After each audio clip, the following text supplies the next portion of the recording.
You've watched countless YouTube videos on how to master the high elbow freestyle catch. In the water, it still feels like you're slipping. Instead of grabbing the water and accelerating your body past your arm, your pull feels weak and disconnected. And you're not alone. The freestyle catch is the foundation of a powerful stroke. If you nail the catch, the rest of the pull becomes automatic. Miss it, and no matter how strong you are, the stroke will fall apart. I'm Eetu Karvonen, and in this video I'll show you exactly why your catch isn't working. By the end of this video, you'll finally understand what's holding your freestyle back and, more importantly, how to fix it starting today. And here's how we'll break it down. First, we'll talk about the true function of the catch, what it should feel like, how most swimmers have misunderstood the function of it, and how to stop making the most common mistakes. Then I'll walk you through 3 key drills that will help you lock in a connected, powerful catch fast. So let's start pulling. Now, I know you've all heard the classic cues for freestyle catch. Reach forward, keep your shoulder by your cheek, bend your elbow to point the hand and forearm backwards. But what if I told you those cues, as commonly thought, are just not helpful? They might actually be hurting your freestyle. Yes, the goal is to get your hand and forearm facing backwards. And yes, at some point the elbow will be lined up vertically with the wrist. But when swimmers chase a specific position, instead of understanding the function of the catch, things start to break down. And here's the functional truth. You're not trying to push water back over the longest possible distance. You're trying to anchor your hand into the water and move your body past that point. And there's a big difference between the length of your stroke and your distance per stroke. One refers to the distance your hand moves, and the other one is about how much your body moves forward in space with each stroke. And that shift in mindset alone can unlock massive improvement. So let me repeat, you're not sweeping your arm through the water. You're planting it and using that fixed anchor point to drive your body past it. And if you overreach in the front and then force the forearm into a textbook early vertical shape, you've just created one of the weakest unnatural positions for force production. And no, you cannot learn how to produce more force from this position through practice, because in this stretched and bent position, your lats, the real engine of the freestyle pull, are mechanically disadvantaged, and you end up pulling mostly with smaller, less powerful, and less enduring muscles. And it is often impossible to switch the lats on during the pull once it would be anatomically possible for them to start producing force. And that's why the swimmer who's not swimming with picture-perfect high elbow freestyle is beating you. So let's rethink the whole pull from the top. Recover your arm, extend it over the water, and enter fingers first, and let the arm naturally drop under the body's line, following the natural shoulder rotation down. As your torso rotates to the pulling arm side for about 30 to 40 degrees, your arm pad naturally angles slightly downward and not directly forward. Once the arm is straightened, it should be angled again about 30 to 40 degrees downward in relation to the water surface. And now you begin the real catch by gently swirling your fingers from the outside in while simultaneously rotating the upper arm internally and flexing the elbow, which shifts the elbow slightly outward. And here's the art of catching the water.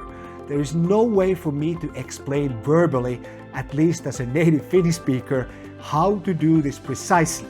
But what you are looking for is a sensation of the water loading across your hand and forearm and a connection lighting up through your lats. And some useful cues here are creating a hole in your armpit while feeling a bit of a stretch in your lats. This is the true catch position, which feels stable, natural, and primed to start producing accelerated power into the water to move your body forward over this anchor point. Because you are not forcing a position, you are connecting the arm into the water. Now, if you look at elite sprinters, it is easy to agree with me here. although many of them choose to bypass on the elbow bend completely and just pull with a straight arm, which also works for a limited distance. But in the case of distance swimmers, you might see more of a gradual in the front shaping of the catch. But I think this is purely cosmetic. With a lower tempo, you might need to park the arm in line with your body and then slowly start shaping the arm to go over the barrel. But that is just a setup. In the end, they'll end up into the same position we are talking about, because that is where the active range of the pool starts, and if you're applying pressure before you're truly anchored, you are not generating speed. You're instead leaking energy and exposing yourself to an injury. And in fact, since teaching this function-first catch approach, the swimmers I coach have experienced almost zero shoulder issues because they're no longer straining in the wrong positions. Okay, enough theory. Let's turn this into practice. Here are 3 drills to help you feel that anchored, connected, under the bodyline catch every time you swim. So let's get to work. The first exercise on the menu is what I call dog paddle catching. This drill strips everything else away so we can focus purely on building the connected anchor with the arms. It doesn't exactly reproduce the desired movement mechanics, but it teaches you the feel of that swirling action of the hand and arm, and more importantly, how to connect our arm into our lats and preferably whole body. And you're not going to be moving fast here. And instead of focusing on the aesthetics, understand that this drill is about the feel. If you have a snorkel, use it, and fins might also make it easier to focus on the right thing. So here's how you do it and some cues for you to focus on.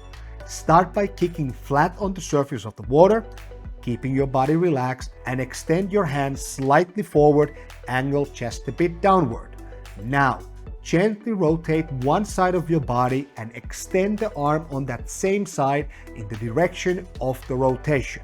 Let your arm follow your body's natural sideline, that V shape you form when one shoulder dips slightly. That's the pathway your arm wants to follow, and that's exactly where we begin modeling the catch. From there, press your hand just an inch or even less sideways. That small action causes the upper arm to rotate slightly inward. Let the elbow bend and naturally move to the side. And if you keep your upper arm stable while doing this, you'll feel it. Your lat switching on. The water under your palm and forearm will feel like it's frozen in place. Now, this is where most swimmers start to immediately pull backward. But don't do it. That's not the goal. The goal is to feel the connection from your hands, through your arm, into your torso, and advanced swimmers might even feel that connection stretch all the way down into their hips or legs. Everything is coiling and gathering tension, ready to go. But instead of pulling, you simply release the arm back to its starting position and repeat the movement again for the same or opposite side. So keep everything slow, controlled, and deliberate. And you can absolutely do this drill on its own because it's not demanding metabolically. You can rack up tons of reps to hardwire the right pattern. But I strongly recommend mixing it with some short bouts of full stroke freestyle swimming. And here's why. When you show your nervous system what the right catch feels like, even just a few times, and then go straight into swimming, the transfer can happen almost immediately. Your body starts to figure out what you're aiming for. So, feel the connection, let it load, don't rush it, and follow it up with swimming to lock it in. The next drill starts to incorporate some full pulling action, but with a very specific focus. It's called one-arm freestyle with wrist paddles. The goal here is to shift your focus away from just the fingertips or the hand, and instead start using your entire arm to feel and apply pressure into the water. Of course, you can do this drill without paddles, but if you have a pair, I recommend holding them so that they cover your wrists, not just your hands. Just let your fingers curl loosely over the edges to keep them in place.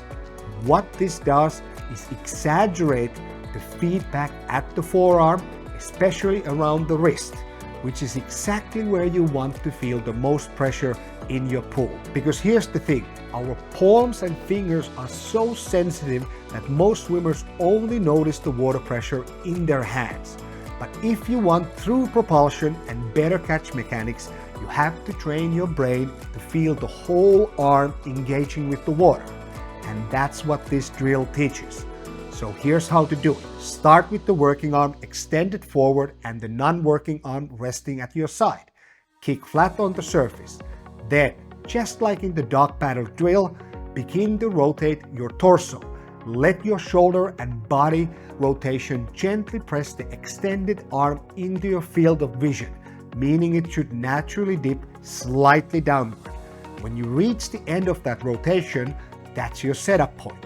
From here, begin your catch with an inch-by-inch focus, so don't rush it. Feel the arm swirling slightly inward, feeling the elbow shift to the side, and once you sense your body fully connected and ready to drive, accelerate the pull all the way back to the hip. Let the arm swing cleanly out of the water, and that's one rep. Now, for the second repetition, let the arm recover naturally, fingers first over the water, and allow the shoulder to roll back into the water. And you'll notice something interesting. If you don't consciously control the arm entry, the arm will swing right where you want it to, slightly forward and downward, align with your shoulder and body rotation. And that's your setup again. So catch and repeat the accelerated pull. What you're looking for in this drill is two things. First, the shape of the arm that gives you the best loading sensation, the feeling of pressure traveling from your hands into your lats and even your hips. And second, the position that gives you the best anchor point or leverage, the one where your body can rotate past the arm smoothly and powerfully. This means that as you initiate the pull after the catch, the shape of the arm really doesn't change at all.